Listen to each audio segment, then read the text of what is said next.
Iya, terima kasih sebagai shooting editing. Di sini kami akan mempresentasikan hasil P5, yaitu kampanye yang berjudul Berani Bicara Lawan Bullying. Apa itu bullying? Bullying adalah perilaku agresif yang berulang atau disengaja dan memiliki tujuan untuk menyakiti, merendahkan, atau mendominasi orang lain secara emosional, fisik, atau mental yang dilakukan oleh seorang atau sekelompok. Bullying ini terdiri tiga macam kasus. Yang pertama bullying verbal, yang kedua bullying fisik, dan yang ketiga cyberbullying yang akan dijelaskan oleh pemateri 1 dan 2. Silakan dijelaskan. Baiklah, saya akan menjelaskan tentang bullying verbal. Apa itu bullying verbal? Bullying verbal adalah jenis bullying yang melibatkan penggunaan kata untuk menyakiti, merendahkan, atau mengintimidasi seseorang. Di sini saya akan memberikan contoh bullying verbal.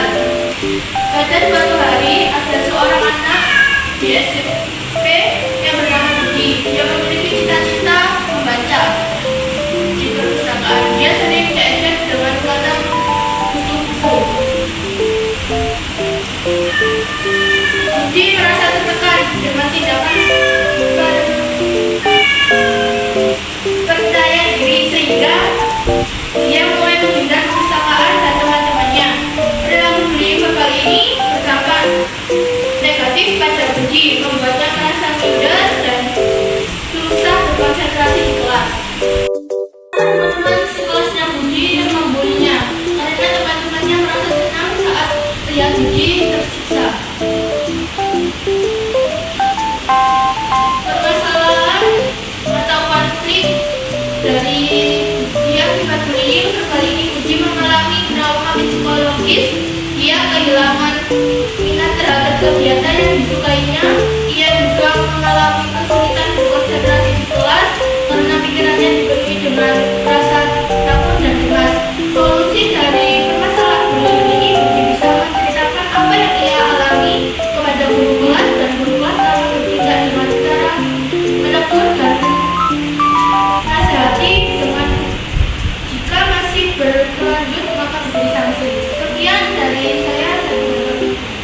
Terima kasih atas penjelasannya.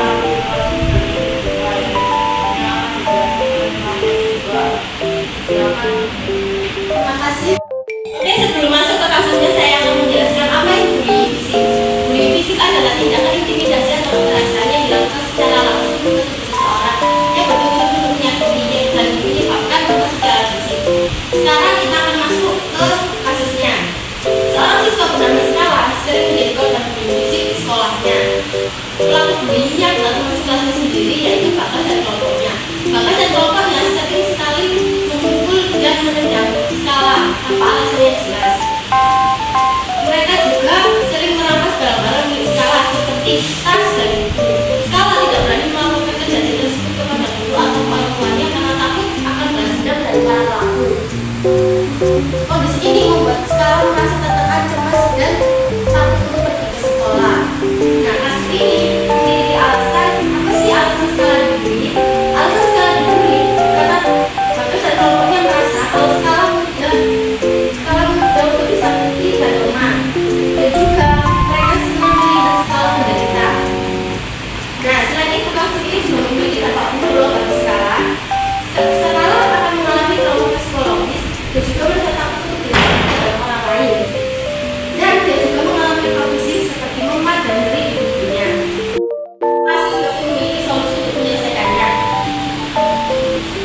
Solusi dari kasus ini adalah Skala harus berani untuk menceritakan kasus ini kepada orang tuanya, dan orang tua Skala bisa melaporkannya kepada pihak sekolah.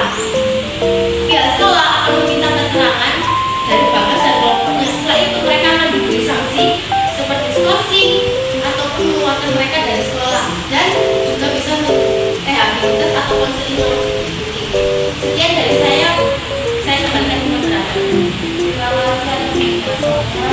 Ini dapat kita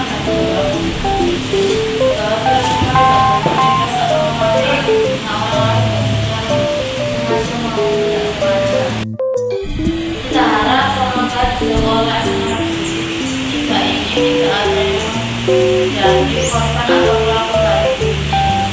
Silakan ada yang mau bertanya. Bertanya, jika kita dibully, kita cerita ke orang tua, jika tidak direspon dan cerita ke guru juga tidak direspon, apa yang harus kita lakukan? Jika kita cerita ke orang tua tidak direspon dan cerita ke guru wali kelas tidak direspon juga, maka kita bisa cerita ke guru BK. Dan jika orang yang membulinya masih membuli orang itu, bisa juga kita melaporkan ke pihak yang berwajib. Bersama kita